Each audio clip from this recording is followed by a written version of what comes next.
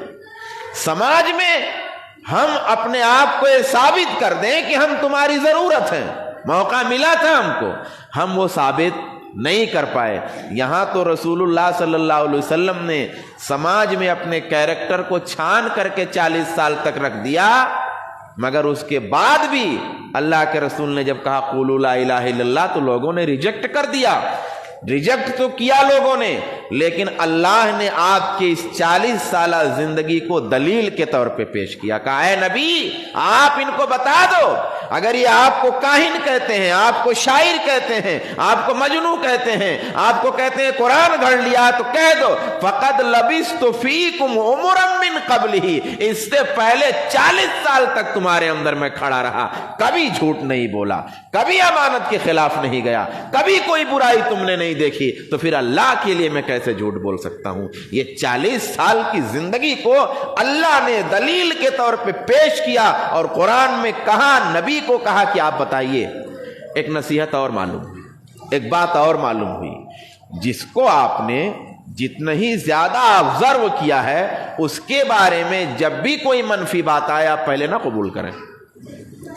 اگر کسی کو بچپن سے دیکھا ہے، 40 سال تک اس کے ساتھ رہے ہو، آپ کا ساتھی بھی ہے، آپ اس کو بہت قریب سے جانتے ہو، تو اس کے بارے میں کوئی کہہ دے کہ اس نے چوری کیا ہے تو آپ بات میں بات مت ملا دو، بلکہ آپ دیکھو کہ 25-30 سال تک ہم اس کے ساتھ رہے ہیں، ہم نے اس کو ایسا نہیں پایا، تو کیسے اس کو اتنی جلدی کہہ دے؟ یہ بھی نصیحت ملتی ہے، یہ بھی اسی میں نصیحت ملتی ہے.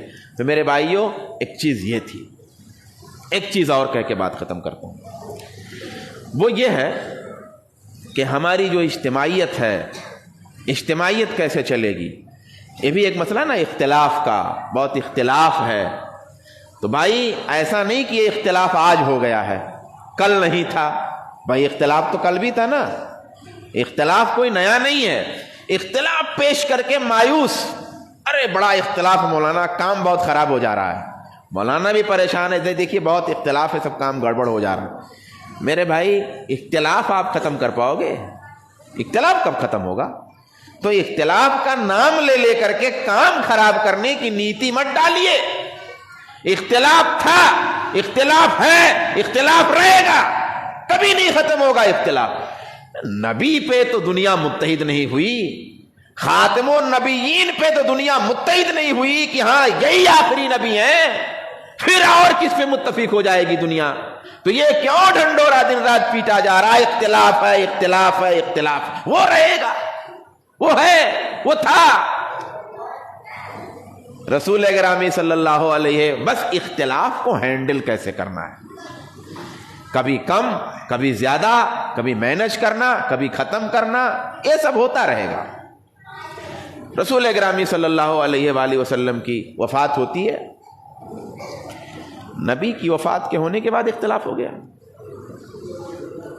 ثقیفہ بنی ساعدہ میں انصاری حضرات جمع ہیں اور سعد بن عبادہ کے ہاتھ پر بیعت کر لیا ہے.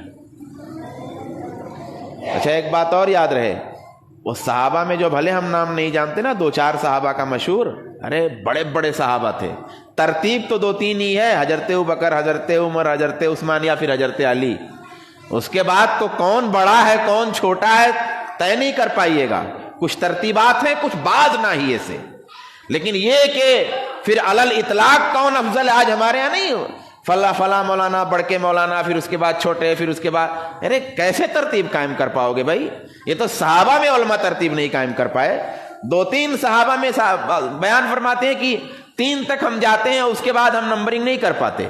یعنی حضرت عثمان غنی تک جاتے ہیں، نمبرنگ نہیں کر پاتے، حضرت علی تک جاتے ہیں، نمبرنگ نہیں کر پاتے، اس کے بعد نمبرنگ نہیں ہے. ہاں کچھ صفات کی وجہ سے کچھ مخصوص فضائل ہیں، تو اتنے بڑے بڑے لوگ تھے. تو یہ مقصد صرف اتنا بیان تھا کہ سعد بن عبادہ بہت بڑے صحابی تھے. کیونکہ نام نیا لگتا ہے لوگوں کو تو کہیں گے یہ کون تھے، بہت عظیم صحابی تھے، وہ تو پورے سردار تھے. ان کے ہاتھ پہ بیعت کر لیا. وقالوا للمہاجرین منا امیر ومنکم امیر. اور مہاجرین سے انہوں نے کہا کہ بھائی ایک امیر ہمارا ہوگا اور ایک امیر تمہارا ہوگا۔ انصاریوں میں سے ایک امیر۔ اب انصاری کون تھے؟ انصاری وہ تھے جنہوں نے ان کو سہارا دیا، اپنی زمینیں ان کے حوالے کی، اپنی جائیداد ان کے حوالے کیے، اپنے باغ ان کو پیش کر دیے، اور غیرت کی جگہ اپنی بیویاں بھی پیش کر دیں کہ طلاق دے دیتے ہیں، شادی کر لو۔ یہ ہیں انصاری لوگ۔ اور پھر یہ مدینے سے نکل کر کے نبی کی انہوں نے حفاظت کی، اور جب چاروں طرف سے مدینے کو ایک دشمنی مول لی تھی نبی کو لے کر کے، مطلب مکے سے دھمکی پر دھمکی آ رہی تھی، رسول صلی اللہ علیہ وسلم کے چاروں طرف، گھر کے چاروں طرف صحابہ پہرا دیتے تھے کہ مدینے کو نوش نہ کھائیں، سرحدوں پہ پہرے تھے کہ رات میں، صبح میں، سحری کے وقت کہیں حملہ نہ ہو جائے۔ کیوں؟ نبی کو لے جا کر کے دشمنی مول لے لیا۔ یہ ہیں انصاری، یہ ہیں انصار مدینہ۔ اب انہوں نے ایک خواہش ظاہر کی تھی۔ کون سی غلط خواہش تھی؟ ایک امیر ہمارے میں سے، ایک امیر تمہیں۔ نبی تو چلے گئے، اب تو اب نبی جب نہیں رہے تو اب ہم برابر ہو گئے۔ اب دیکھیے حضرت ابوبکر صدیق آئے، کہا نحن الامراء وانتم الوزراء، امیر ہم، وزیر تم، الائمۃ من قریش، ائمہ قریش میں سے۔ جانتے، خاموش ہو گئے، بیٹھ گئے۔ اور خلافت کی تاریخ میں کوئی بتا دے کہ کوئی انصاری خلیفہ آیا پھر؟ کیا ابوبکر انصاری تھے؟ کیا حضرت عمر انصاری تھے؟ کیا حضرت عثمان انصاری تھے؟ کیا حضرت علی انصاری تھے؟ کیا امیر معاویہ انصاری تھے؟ کیا مروان انصاری تھے؟ کیا عمر بن عبدالعزیز حضر انصاری تھے؟ کیا یزید انصاری تھے؟ کوئی انصاری ہے خلافت کی یہ پوری فہرست میں؟ کوئی انصاری ہے؟ وہ خلافت جو نبی کی خلافت تھی، نبی کا مصلی، نبی کی امامت، نبی کی خلافت، نبی کی وراثت، نبی کے بعد والی سیادت کس کو نہیں پیاری تھی؟ وہ خالی دنیا نہیں تھی، وہ دین بھی تھا، وہ دین والا اعزاز بھی تھا۔ سارا اعزاز چھن گیا، اوپر والا نیچے بیٹھ گئے، خاموش ہو گئے۔ یہ جذبہ ہوگا تو اجتماعیت رہے گی، اور یہ جذبہ نہیں رہے گا تو پھر اختلاف نہیں ختم ہوگا۔ اللہ تبارک و تعالیٰ سے دعا ہے کہ بار الہ مجھ کو، آپ کو، سب کو عمل کی توفیق عطا فرمائے۔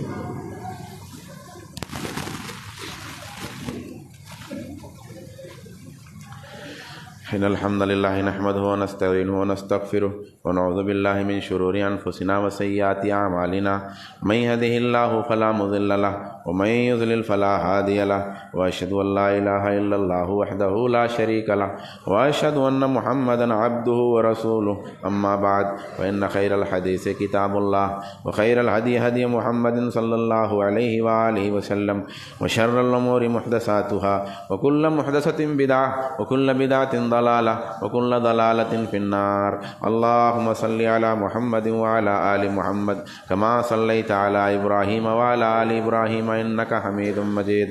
اللهم بارك على محمد وعلى آل محمد كما باركت على إبراهيم وعلى آل إبراهيم إنك حميد مجيد۔ ربنا تقبل منا إنك أنت السميع العليم، وتب علينا إنك أنت التواب الرحيم، برحمتك يا أرحم الراحمين۔ وآخر دعوانا الحمد لله رب العالمين۔